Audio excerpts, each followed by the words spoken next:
That's a nice little bump. Always fun with pivot tracks. So today we're actually, there's another one.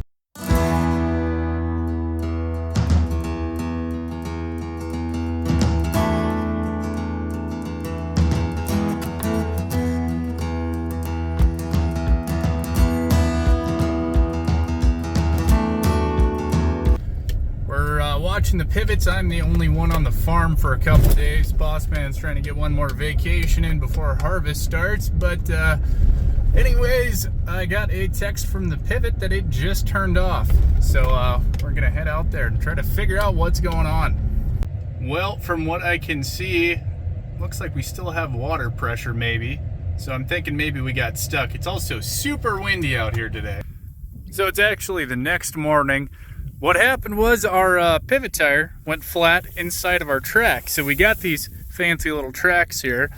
Supposed to help it from getting stuck, which I think it does, but we still have an actual tire down inside of that track. And you can see it kind of got a little dinged up and went completely flat. Yeah, ruined the rim. So anyways, we're gonna take that track off. Then we're going to pull the tire off, put a new tire in there, slap the track back on, and hopefully we're good to get watering again here.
And just like that, we are out watering again.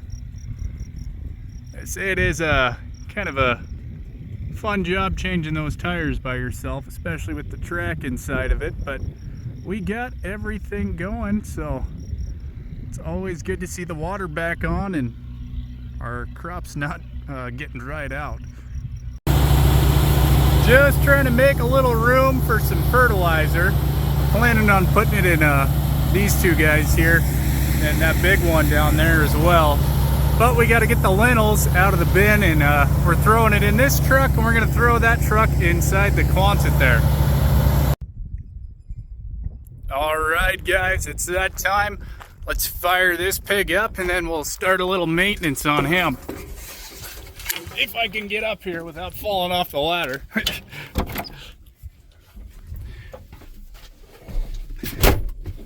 Oh, it smells nice and new in here. Say we just got this combine last year, so it is relatively new for us. All right. Let all the computer stuff do his thing there. Get the fan kicking on. Gotta have that AC in the combine. Just loading up that screen.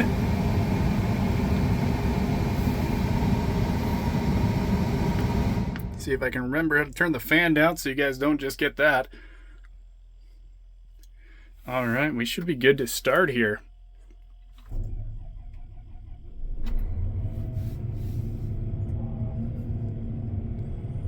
All right, it's actually very quiet inside this cab, so it is not super loud.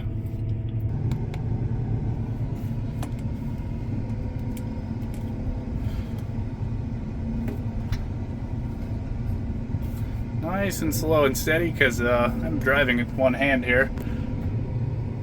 It's kind of a tough thing to do with one hand, and I do not want to break the combine because these things are not super cheap.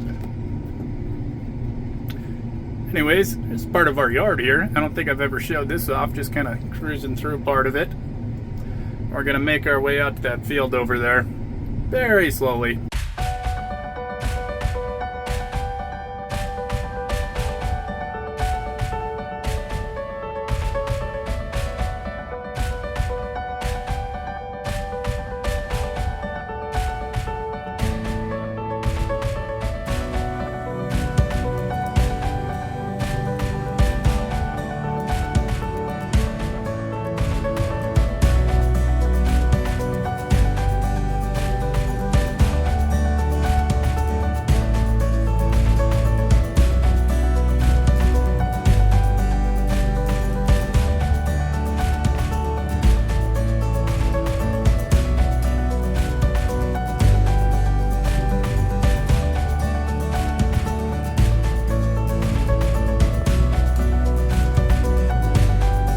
Not a fun problem. So I got a text from the pivot that the pivot shut off due to low water pressure. So I ran down here. First thing I noticed was there was water way across the road there, and I was like, uh-oh, that's not good. Then our little fuel containment thing, in case we have a fuel leak, it doesn't get in the river, that is just full of water. My garbage can's even full of water, and that's draining out. Engine was still running though, but what happened was our drive shaft here just exploded, and it must have flew off of here and hit that pipe so hard right there, it just broke all the welds out of that thing, and then just must have shot water kind of everywhere and just made an absolute mess and a half. So yeah, pivots are great when they work, but when they have a breakdown, it just makes a huge, massive mess. After last night's fiasco with the irrigation pump, we're going to be working on the combine a little bit more today while we get all that stuff figured out. But we've got all the shields open, or all the sides opened up on the combine right now, so we can kind of get in there and start looking at stuff. To start off just kind of greasing things, checking everything over, but we got to take all these shields off and get them out of the way so we can get to all our greasers. So like this one's gonna pull out like that. We're actually gonna pull that little bolt off there so we can just take this whole shield off. All this stuff kind of opens up as well here. I can get that out with one hand. My gloves and grease rag and kind of get in there. We could pull this one out too. Probably gonna pull some of these guys out so we can check our rotor, make sure everything's okay in there. And then on the other side, got some more shields over there we can pull off. End up pulling these two shields off here so we can get to all the little grease zerks behind them as well. Well, we got a couple different projects going on here. So we got part of our U-joint from down at the river on the irrigation pump. Started tearing all him apart. Think we're going to be able to reuse some of this. Took all this apart, cleaned them up, and it looks like it'll still work. Did have some busted bolts, so we had to get those pulled out. But other than that, it doesn't look like it dinged it up too much or anything. So he should be good. We're just waiting on some U-joints. Hopefully they'll be here tomorrow. And so yeah, still working on the combine in between things. Actually, probably maybe hear the Peterbilt outside running. Hopefully I got the leak fixed on that. But for the John Deere, if you guys are kind of wondering like how we sort of figured out what to do on it, we've got our big old manual here. It's pretty thick, and I usually just go right to the back here and I start going through these little maintenance things, and I just kind of go through each one up to however many hours we have. So our combine's got about 880 hours on it, so I'm gonna go all the way through to the 800 hours section. So like you can see, we flip ahead, we got 400 hours, and as required, it's a little too far. Yep, every 6,000 hours or 6 years, but yeah, we're not quite that far. So yeah, we'll just kind of use the book, and it tells you what to check, what to grease, change the oil on different things. It's extremely handy to have the book with you just to go over everything. Back down at the river, we just got our driveline fixed, got new U-joints, enough pieces to put him all back together. So he's on again now. While I was doing that, boss man welded up a little patch on the pipe. So next thing will be to fire it up and see if it works and if we got any leaks in the pipe. But I'm gonna go back and work on the combine because we do have harvest like right around the corner. That didn't last very long.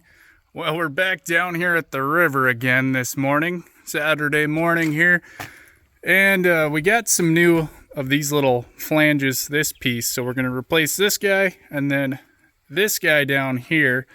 Hopefully that makes everything work. We had a little vibration when the boss man tested it yesterday, so hopefully we get brand new ones of these.